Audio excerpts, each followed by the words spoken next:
Sincretismo y funcionalidad son dos conceptos que pueden resumir las características del arte romano. Sincretismo o eclecticismo porque Roma supo asumir muchas de las aportaciones de los territorios que conquistaba. Funcionalidad porque subyace siempre su utilitarismo, el propósito de adecuarse al fin destinado en consonancia con el carácter pragmático romano. Sin embargo, esa inclinación por la funcionalidad no desatendía a la voluntad estética ni tampoco la expresión del poder y de la supremacía de Roma frente a los pueblos conquistados.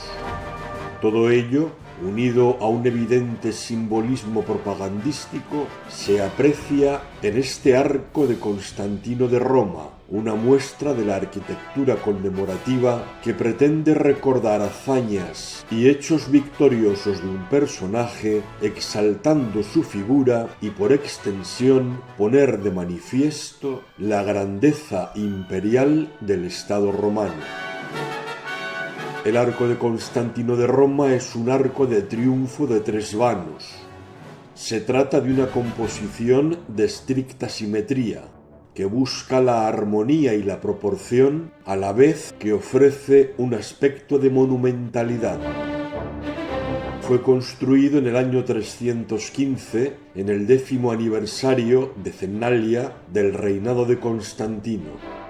Se erigió para conmemorar la victoria del emperador Constantino contra su rival Magencio en la batalla del puente Milvio, que se libró el 28 de octubre del año 312. Esta victoria supuso el fin de la tetrarquía en Occidente y el inicio del poder único de Constantino. El Senado romano dedicó el arco al emperador como reconocimiento de su triunfo, destacando que la victoria se logró instinctu divinitatis, es decir, por inspiración divina, expresión que puede dar lugar a una interpretación tanto pagana como cristiana, reflejando el momento de transición religiosa del imperio. Cuentan las crónicas cristianas constantinianas que el emperador tuvo una visión divina previa al inicio de la batalla, en la que se le reveló que triunfaría en el puente Milvio con el signo de la cruz. El arco tiene una altura de 21 metros, 25,7 metros de ancho y 7,4 metros de profundidad. El vano central mide 11 metros y medio de alto y 6,5 de ancho, y los laterales 7,4 metros de alto y 3,4 de ancho cada uno.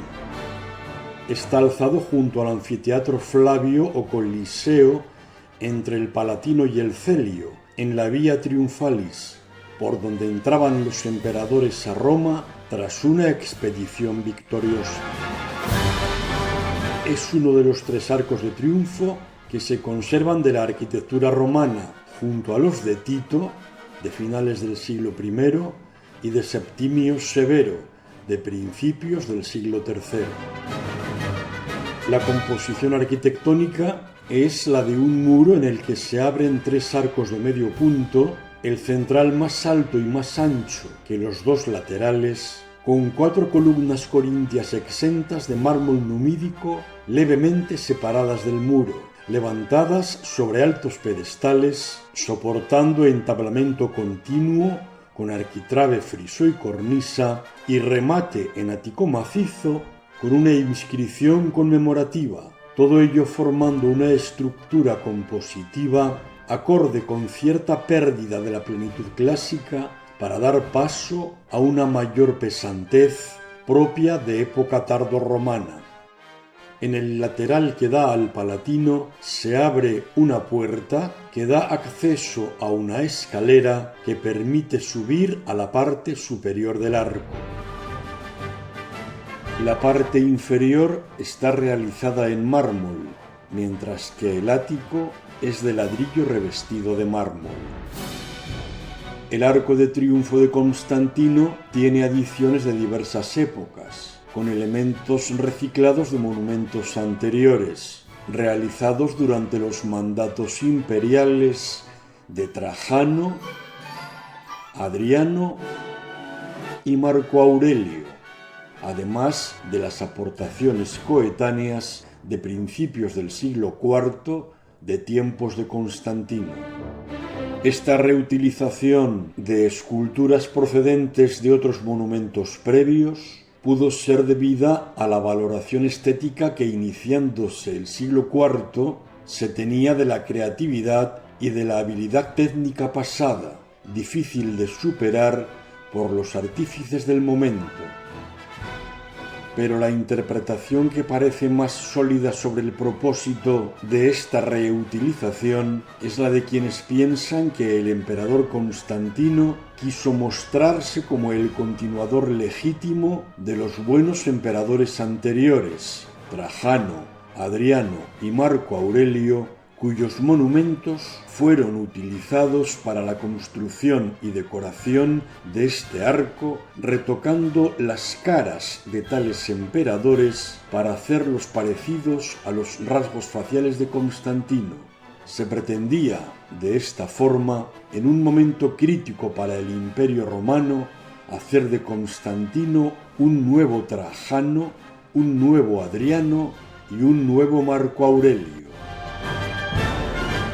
Procedentes de un monumento dedicado a Trajano son las 8 esculturas exentas del ático, dispuestas en la prolongación vertical de las columnas, que representan a prisioneros bárbaros. Se trata de nobles guerreros dacios, derrotados por el emperador romano natural de Hispania, que aparecen de pie, con barba, largo cabello y tocados con gorro frigio. Muestran una actitud majestática y contenida, reflejando la visión de un enemigo derrotado, vencido, pero digno. También de Trajano son los 2 paneles en los costados este y oeste del ático, con escenas de guerra y de gobierno procedentes del llamado Gran Friso Trajánico en el Foro de Trajano. En los relieves se aprecian escenas de la famosa victoria de Roma contra los dacios durante las guerras de Trajano a principios del siglo II. Aquí están representados soldados romanos a caballo que atacan y arrollan a los enemigos dacios en una escena típica de combate. En el lado que da al Coliseo, el oriental, se muestra la imagen de un emperador militar, guerrero, mientras que en el lado occidental, el que mira hacia el centro político palatino, se da la imagen de un emperador gobernante, no solo victorioso, sino también justo.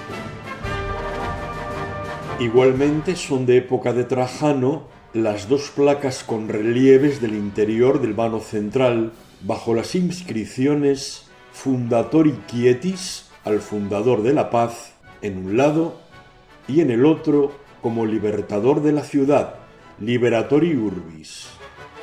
Bajo la inscripción Liberatori Urbis está esculpida una dinámica escena de batalla en la guerra contra los dacios.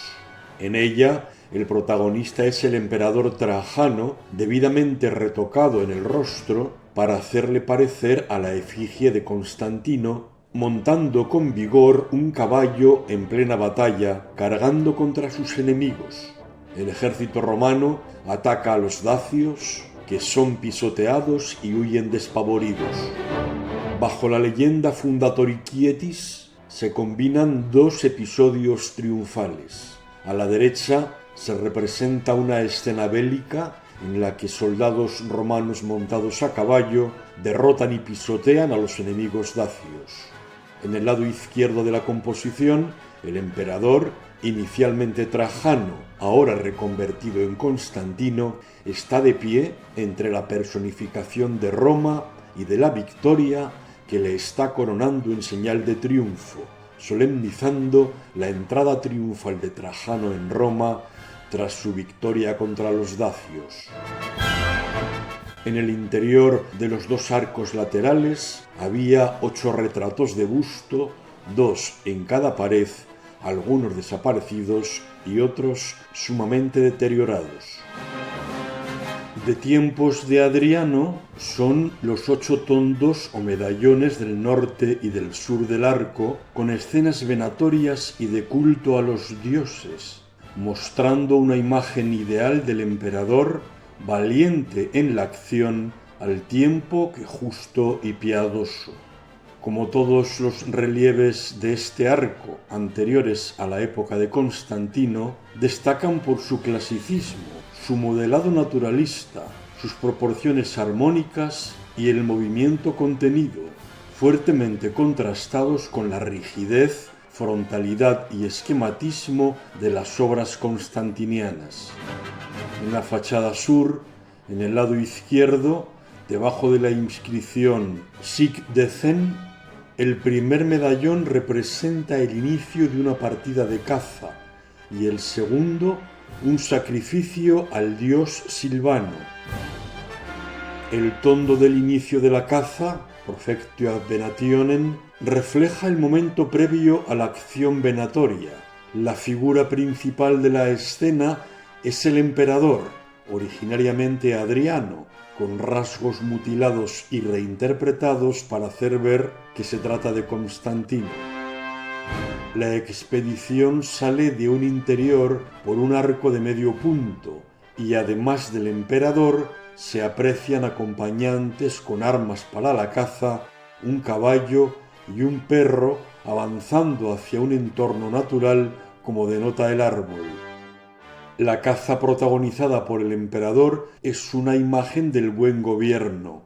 El emperador demuestra virtus, valor, energía y dominio racional sobre la naturaleza y el peligro. El inicio de la caza se muestra como un acto ritual, acorde con la pietas y el respeto al orden tradicional establecido. La presencia de séquito y perros en la caza enfatiza la capacidad de mando del emperador, que coordina y protege. Junto al tondo de la salida a la caza está colocado el medallón con la escena del sacrificio al dios Silvano. Se trata de un episodio interpretado en tono de ritual solemne, organizado en una composición clara y equilibrada.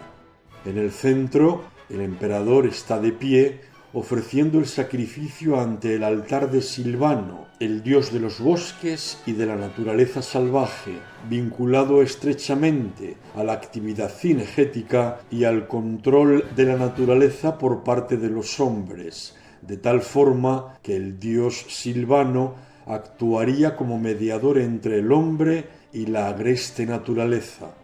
De esta forma, el sacrificio a Silvano complementa la escena de la caza con una fuerte carga simbólica.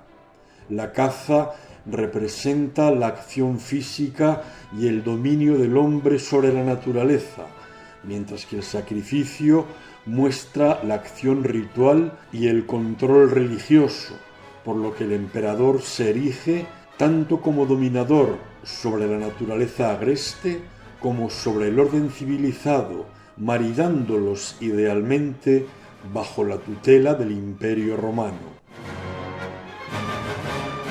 Al otro lado del arco, en esta fachada sur, debajo de la inscripción Sic Vicesimus, los tondos representan una caza de un oso y un sacrificio a Diana. En la escena conocida como caza del oso, aunque pudiera ser otro el animal representado, aparece el animal salvaje en actitud dinámica y agresiva, huyendo, sintiéndose acosado. El emperador a caballo es el cazador principal, acompañado por otros jinetes que le auxilian para intentar acorralar a la presa. La escena muestra el dinamismo propio del episodio representado, con el árbol indicando que se trata de un espacio natural abierto en un relieve profundo y naturalista. La caza de animales peligrosos simboliza el dominio sobre las fuerzas salvajes de la naturaleza, o lo que es lo mismo, sobre el caos y la barbarie, gracias al valor y a la fuerza física y moral del emperador. Este dominio en la caza se extrapola como exaltación áulica a todos los órdenes de la vida. Junto a la caza del oso se representa el sacrificio a Diana, diosa de la caza y de la naturaleza en general. Diana ocupa el centro de la composición, erguida sobre el altar, entre dos árboles, aludiendo a la naturaleza, con vestimenta corta y su atributo de la aljaba a sus pies. A los lados, sobre la tierra, el emperador, originalmente Adriano, con su faz retallada para parecer Constantino, actúa de sumo pontífice, debidamente ataviado como tal, presidiendo el sacrificio, asistido por otros 3 sacerdotes. La composición es equilibrada, con figuras proporcionadas y de porte clásico en un estilo característico del arte de época de Adriano del siglo II. En la fachada norte, bajo la leyenda Botis Decem, los medallones representan la caza del jabalí y el sacrificio a Apolo. La caza del jabalí muestra al emperador a caballo, acompañado por 2 jinetes cazadores, en el momento justo de abatir a la presa.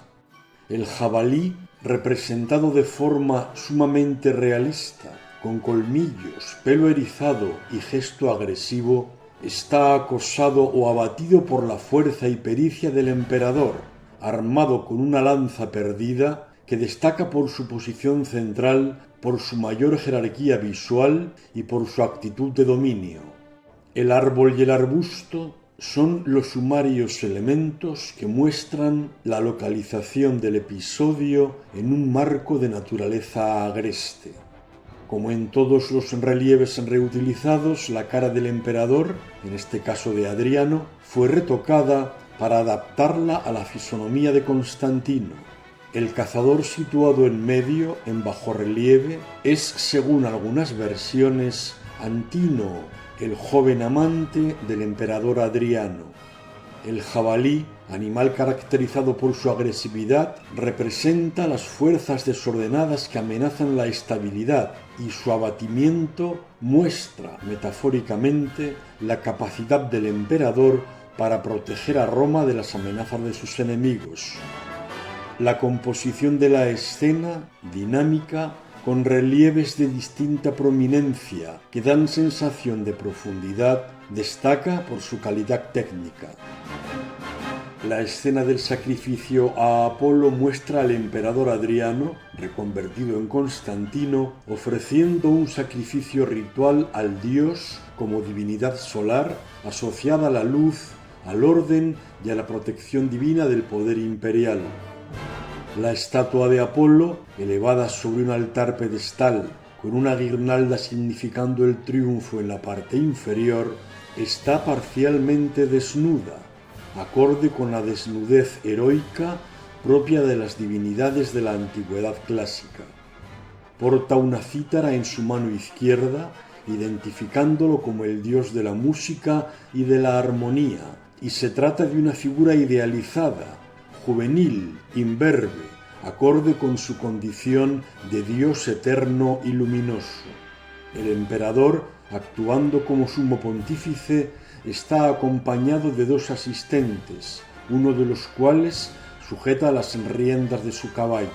El emperador se muestra así respetuoso de los cultos tradicionales del pueblo romano, especialmente relevante en el caso de Apolo, pues se trataba de una divinidad vinculada al buen gobierno, a la armonía y a la victoria.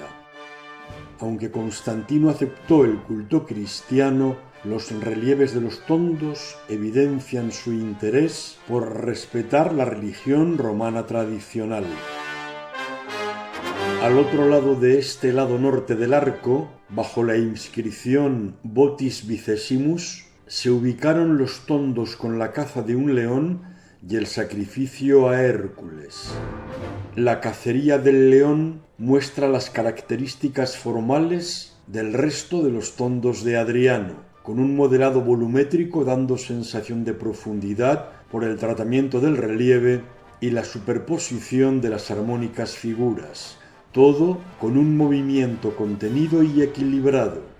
Además del león ya muerto a los pies y del arbolado para connotar un espacio natural, la escena la componen 5 hombres más sendas cabalgaduras en los extremos, destacándose la figura del emperador, que aparece aquí no como un cazador al uso, sino como un héroe idealizado equiparable a Hércules, gran cazador de leones.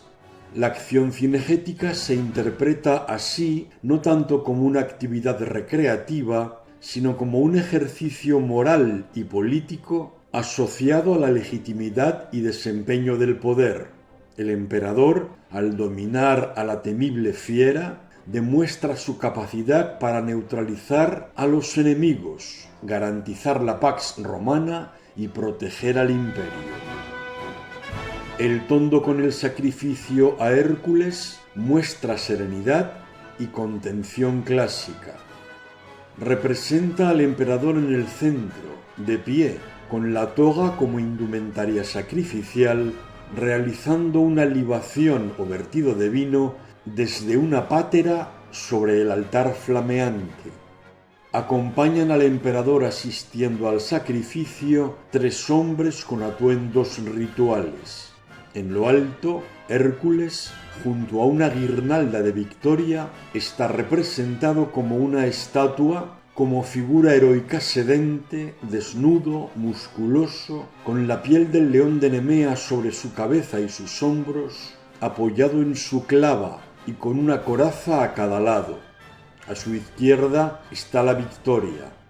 Se asimila así la figura de Hércules a la del emperador, un nuevo Hércules poderoso, victorioso, que goza de protección divina y cumple sus votos tras la victoria, la caza del león, para rendir a la divinidad su más debido culto. De rastras relivarias de un arco triunfal de Marco Aurelio, erigido hacia el año 176 para celebrar su victoria contra los marcomanos y los sármatas, proceden los 8 paneles rectangulares del ático, 2 a cada lado de la inscripción central.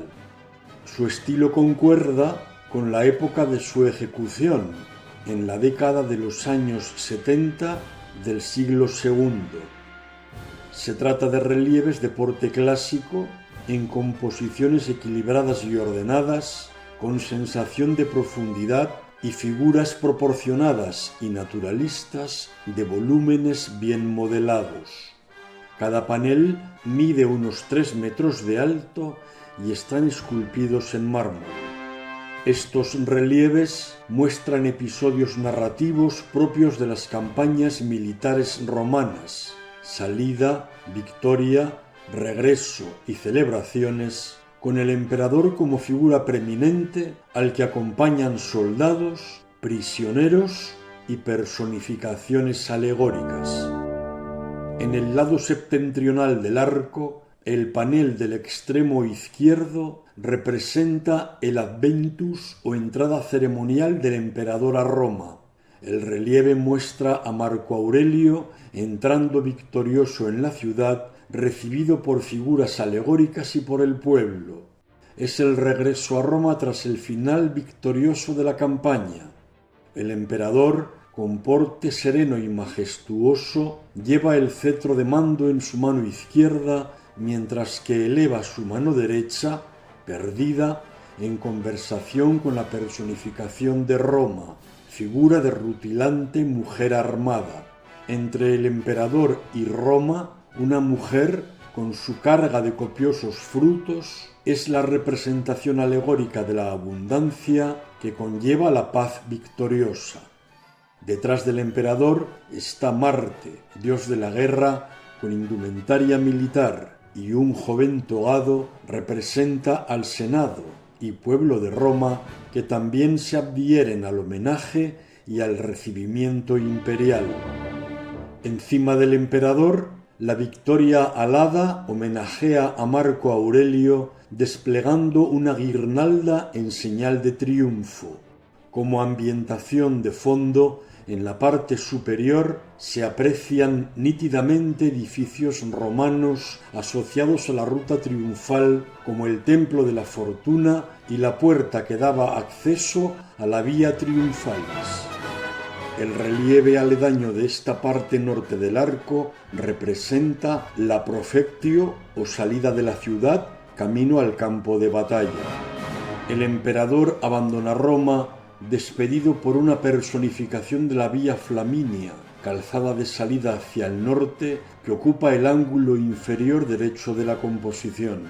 La despedida está ambientada con otros personajes, entre ellos el Genius, espíritu protector, nobles y militares, caballos, estandartes, guirnaldas y un fondo de arquitectura clásica, quizá inspirado en el desaparecido Arco de Triunfo de Domiciano.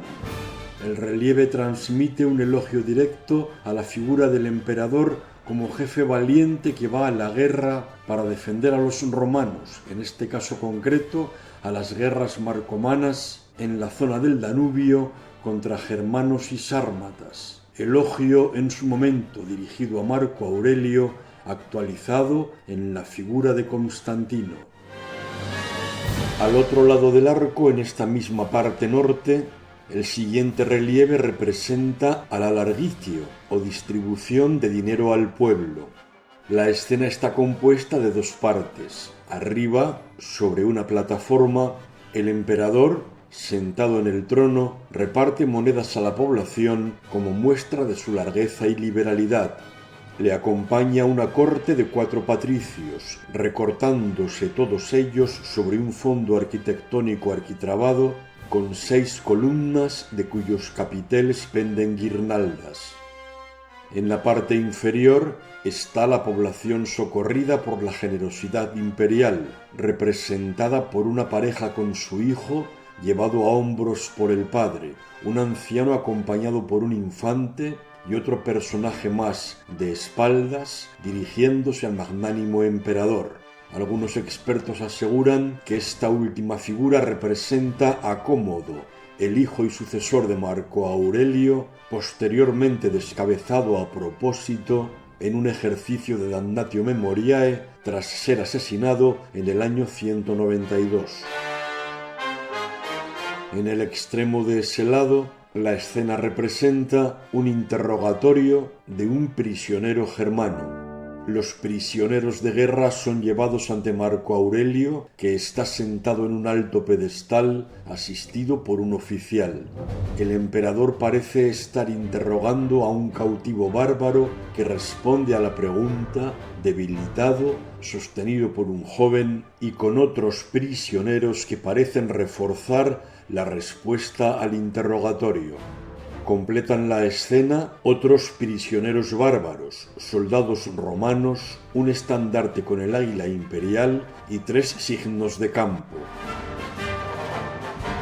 En el lado sur del arco, a la izquierda, los 2 paneles muestran episodios similares de prisioneros ante el emperador, es decir, la submisio. El emperador está de pie, como figura principal, elevado sobre una alta tarima, en una actitud contenida y serena. Los prisioneros derrotados se identifican por su ropa no romana, sus posturas abatidas y sus gestos de sumisa resignación. Son conducidos y están estrechamente custodiados por fornidos soldados romanos que muestran la disciplina y el poder del ejército de la Roma imperial. Como fondo de los relieves, para enfatizar el poderío romano, se levantan los signos de campo y los vexilla o estandartes militares. Los paneles, originariamente, exaltaban las victorias de Marco Aurelio contra los germanos del norte del imperio, actualizándose tal exaltación a la figura de Constantino como un ejemplo de emperador victorioso en la guerra, pero a la vez clemente y compasivo en la victoria, obviando en la representación cualquier muestra de violencia explícita, pues se quiere transmitir la idea de un gobernante justo, que logra someter al enemigo para impedir las amenazas y establecer el orden de forma magnánima, sin recurrir a innecesarias represalias, reforzando de esta forma la idea de la Pax Romana que se consigue tras la guerra con la victoria y la sumisión del enemigo. Al otro lado del arco, en este flanco meridional, los relieves muestran la alocución a las tropas y el sacrificio a la divinidad. En la adlocutio, o discurso a las tropas, Marco Aurelio, con paludamento o capa militar, arenga a sus soldados desde una tribuna, levantando el brazo derecho en actitud declamatoria. Los oficiales y soldados están dispuestos de manera natural, con variedad de posturas y de actitudes, pertrechados con armadura, cascos, escudos, lanzas y signos de campo. Las huestes miran hacia arriba al emperador en actitud de atención y respeto. El relieve del exterior representa una suovetaurilia, es decir, el sacrificio ritual de un cerdo, una oveja y un toro. Este rito era el más solemne y purificador de la religión romana tradicional. El sacrificio iba dirigido en la mayor parte de las ocasiones a Marte y Júpiter. En este contexto, la suovetaurilia tenía el propósito de dar las gracias por un triunfo bélico, pero también tenía la virtualidad de purificar al ejército tras la victoria, lustratio exercitus, o antes de afrontar una campaña, implorar la protección divina. El emperador es quien oficia el sacrificio, acompañado por sacerdotes y otros asistentes. La indumentaria imperial, con toga, es acorde con la liturgia del momento. Marco Aurelio está ante una palangana de 3 patas para depositar el incienso. La escena la completan, además de los animales para el sacrificio, lictores, soldados, músicos, en un fondo en el que están presentes en lo alto las vexilas y signos de campo con 2 coronas triunfales. Este panel, junto con los otros 3 del ático sur, sumisión de prisioneros y adlocucio, completa un ciclo de victoria militar, piedad, que refuerza la legitimidad imperial.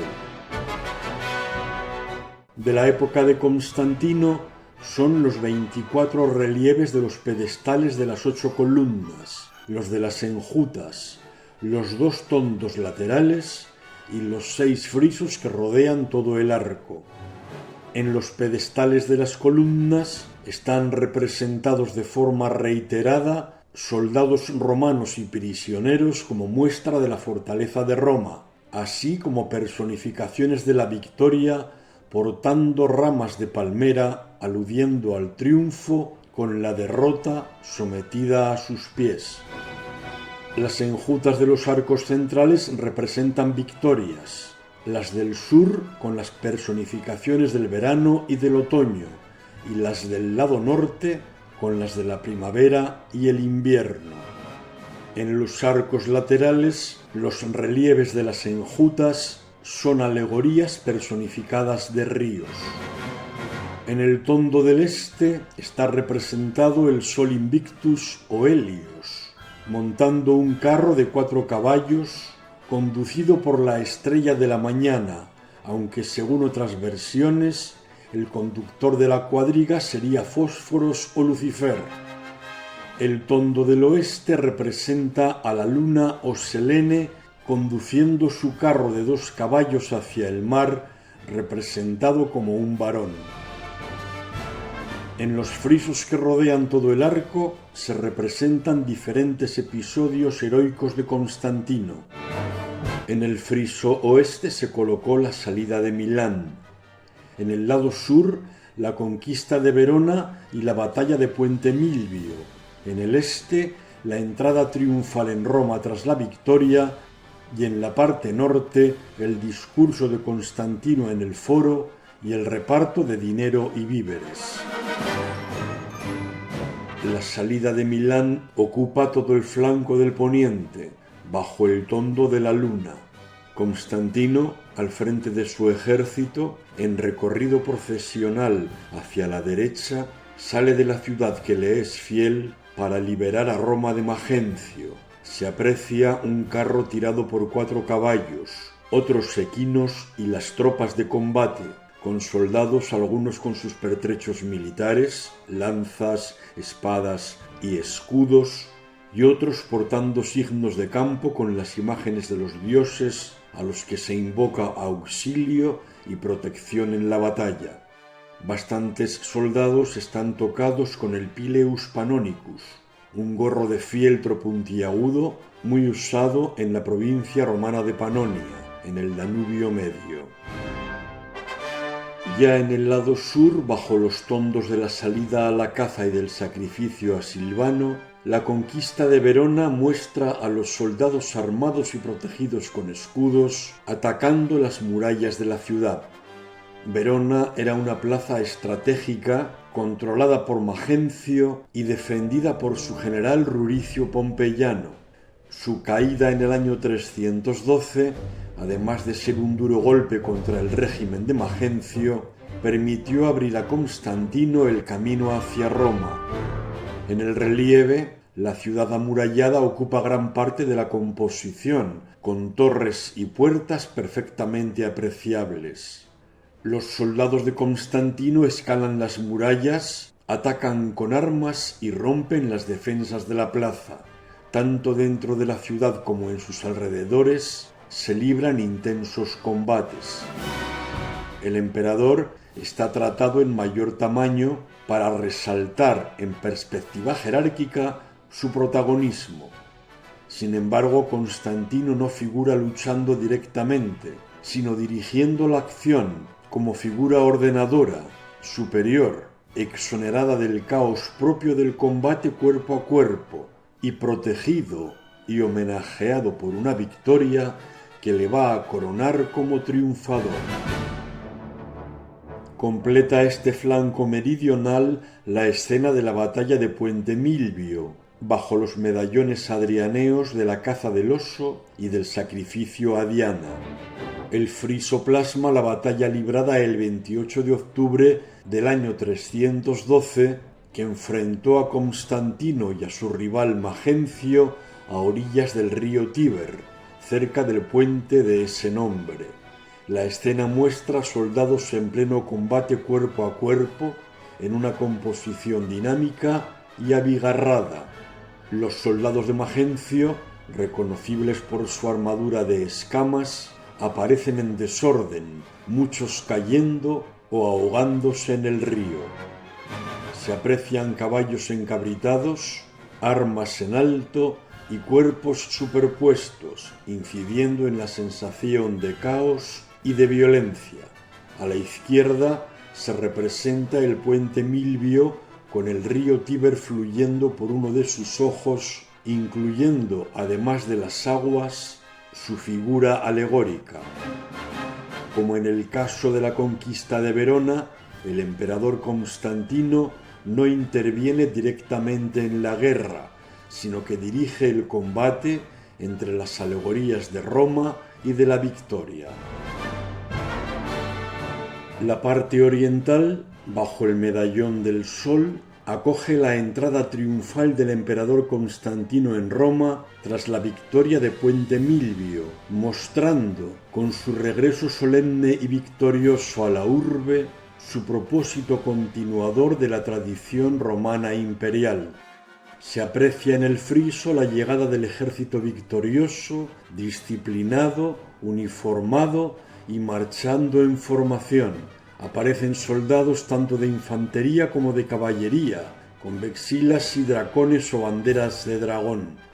En la escena es preciso integrar a los dos soldados en el lado sur que se dirigen hacia la Porta Flaminia, por la que acaba de pasar el carruaje con el emperador conducido por la victoria, y el episodio continúa por la esquina del lado norte del arco con un soldado de infantería y un jinete.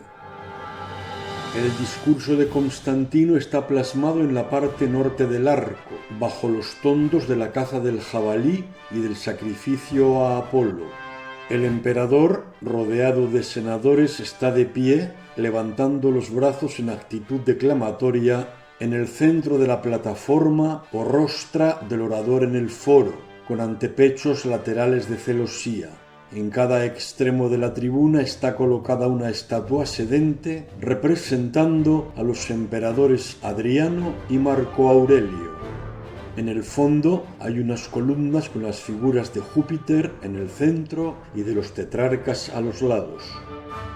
Fuera de la tribuna, sobre el suelo, a un lado y otro del emperador, se agolpa el pueblo de Roma formando una composición de dos filas y al fondo se pueden distinguir algunos edificios significativos del foro romano, como el arco de Septimio Severo, el arco de Tiberio y la Basílica Julia. Se cierra el ciclo narrativo bajo los tondos de la caza del león y el sacrificio a Hércules con la última escena del flanco norte, la del reparto del dinero y víveres con Hiarium presidido por Constantino, que aparece sentado en un trono o silla curul en el centro, en una tribuna, vestido con toga contabulata. Su figura está actualmente descabezada, circunstancia frecuente en los relieves de todo el arco. Está asistido en el reparto por funcionarios y tesoreros imperiales situados de pie o inclinados, entregando monedas o bolsas de dinero al pueblo. En la parte superior hay dos habitaciones separadas por pilares en las que los funcionarios están sentados en escritorios preparando la distribución del dinero. En una tablilla de registro se anotan las dádivas como una muestra de control y de responsabilidad en la gestión de los recursos. Los romanos beneficiados por la largueza imperial aparecen de pie ante el emperador, con las manos extendidas o las togas abiertas para recibir el donativo. El relieve patentiza la liberalitas Augusti, una virtud imperial clásica que se manifiesta en la generosidad del emperador hacia el pueblo, que es recompensado por su adhesión. Junto a la escena colindante anterior, el episodio representado encarna el momento en el que Constantino pasa de la esfera militar a la civil como legítimo y victorioso soberano, que con sus hechos y sus palabras logra ser aceptado por la sociedad romana. Todo ello con un propósito propagandístico usual en el arte romano. En el friso continuo de Constantino se representa en definitiva la profectio o salida del emperador de Milán hacia la guerra pacificadora, las acciones bélicas con la Ausidio o asedio de Verona y la batalla o proelium en el puente Milvio, la entrada en Roma o ingressus, adventus, la adlocutio u oratio, discurso a los romanos, y la liberalitas con el congiarium o reparto de donativos al pueblo. Es de destacar que algunas de estas escenas protagonizadas por Constantino en los relieves labrados durante su mandato ya estaban representadas en otros episodios de los Spolia que fueron reutilizados para ornar este arco. El estilo del friso ejecutado durante la época de Constantino, a principios del siglo IV, se aleja del clasicismo característico de los relieves reutilizados de tiempos de Trajano, Adriano o Marco Aurelio, labrados en el siglo II. La rigidez, la frontalidad, el recurso a la perspectiva jerárquica y el esquematismo de las esculturas constantinianas anticipan el arte alto medieval. Las inscripciones dedicatorias en latín, idénticas en los dos lados frontales del arco, sobre sendas placas de mármol colocadas en el centro del ático, que originariamente estuvieron marcadas en bronce dorado, perdido con el transcurrir del tiempo, dicen así: Imperatori Caesari Flavio Constantino Maximo, Pio Felici Augusto Senatus Populusque Romanus, quod instituto divinitatis mentis magnitudine exercito suo, tan de tirano quam de omni eius factione uno tempori justis, rem republican ultus est armis, arcum triumphis insignem dedicavit. al emperador César Flavio Constantino, el más grande, pío y bendito Augusto, porque él, inspirado por la divinidad y por la grandeza de su mente, ha liberado al Estado del tirano y de todos sus seguidores al mismo tiempo, con su ejército y solo por la fuerza de las armas. El Senado y el pueblo de Roma le han dedicado este arco decorado con triunfos. El arco de Constantino de Roma es uno de los muchos ejemplos de arte romano que tienen una función propagandística, de exaltación de la figura imperial, de la grandeza y del poder de Roma. Transmite un mensaje de legitimación política del emperador, de continuidad histórica en una búsqueda de la conexión con emperadores ejemplares del pasado y con un nítido sentido providencialista al reconocer que es la autoridad divina superior la que en su magnificencia concede la victoria.